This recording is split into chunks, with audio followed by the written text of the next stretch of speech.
গত ২৪ তারিখ শুক্রবার আমি আমার নির্বাচনী এলাকা ১৬১ নেত্রকোনা ৫ আমি আমার সাংগঠনিক কাজে সামাজিক কাজে এলাকায় যাই। কাজ শেষ করে ফেরার সময় আমি একটি ফিলিং স্টেশনে দেখতে পাই প্রচুর গাড়ির ভিড়। তখন আমি স্বাভাবিকভাবে সেখানে দাঁড়ালাম। ফিলিং স্টেশনে আমার গাড়ি রেখে আমি মানুষের খোঁজখবর নিলাম। ইতিমধ্যেই মাগরিবের আজান হয়ে যায়। আমি ফিলিং স্টেশনের সেখানে নামাজের জায়গা, সেখানে নামাজ পড়তে যাই আমার লোকজন সহ। এই মুহূর্তে বিএনপির কিছু লোক যারা বিএনপির নাম ধারণ করেছে, তারা সন্ত্রাসী, তারা আমার গাড়ির উপরে হামলা চালায়। আমার লোকজন যারা সাউন্ড শুনে আসে তাদের উপরে হামলা করে, শারীরিকভাবে নির্যাতন করে। এবং আমি যে মসজিদে ছিলাম সেই মসজিদে গিয়ে আমাকে খুঁজে বের করার জন্য চেষ্টা করে। মুসল্লিরা মসজিদের দরজা বন্ধ করে দেন। সেই মসজিদের দরজা ভাঙার জন্য বিভিন্ন অস্ত্র দিয়ে তারা দরজার উপর আঘাত করে এবং আমাকে অকথ্য ভাষায় গালিগালাজ করে আমাকে মারার জন্য হুমকি দেয় এবং তারা আমাকে মেরে ফেলার জন্য চেষ্টা করে।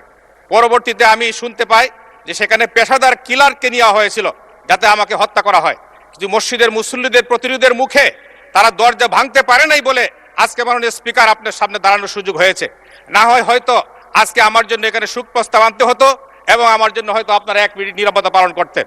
মাননীয় স্পিকার, আমি আপনার কাছে আমি আমার নিরাপত্তা চাই, আমার পরিবারের নিরাপত্তা চাই। আমাদের মাননীয় প্রধানমন্ত্রী, স্বরাষ্ট্রমন্ত্রী মহোদয়ের কাছে আমি আমার এলাকার সংগঠনের কর্মীদের নিরাপত্তা চাই। মাননীয় স্পিকার, এইভাবে আমাকে জনগণ জিজ্ঞেস করেছে যে কি অপরাধে আপনার উপর হামলা করা হলো। আমি অপরাধটা বলতে পারি নাই। মাননীয় সদস্য, আপনার কথা শুনলাম, এখন আপনি আমার কথাটা অনুগ্রহ করে শুনেন। আমি পত্রিকায় দেখলাম যে আপনার এই ঘটনায় একটি মামলা হয়েছে এবং পুলিশ ৯ জনকে গ্রেফতার করেছে। মাননীয় স্পিকার, পুলিশ যাদেরকে গ্রেফতার করেছেন তাদের মধ্যে একজন শুধু তালিকাভুক্ত আসামি, বাকিরা সবাই নিরপরাধ। আজকে ৯ জনের জামিনে চলে আসছে। আর যারা আসামি ছিলেন তারা সকলেই মিছিল করতেছেন।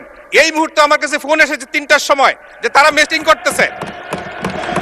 ওকে, মাননীয় সদস্য, অপরাধীরা ঘুরে বেড়াচ্ছে। মাননীয় স্পিকার, আচ্ছা, আমি মাননীয় এসপি মহোদয়কে বলেছি যে অপরাধীরা প্রকাশ্যে ঘুরে বেড়াচ্ছে কিন্তু তাদেরকে গ্রেফতার করা হচ্ছে না, তালিকাভুক্ত আসামিদেরকে। মাননীয় স্পিকার, আমি আপনার মাধ্যমে আমার নিরাপত্তা চাই এবং আসামিদের যেন গ্রেফতার হয়, তাদেরকে উপযুক্ত শাস্তির ব্যবস্থা করা হয়। আমি আপনার কাছে সহযোগিতা চাই।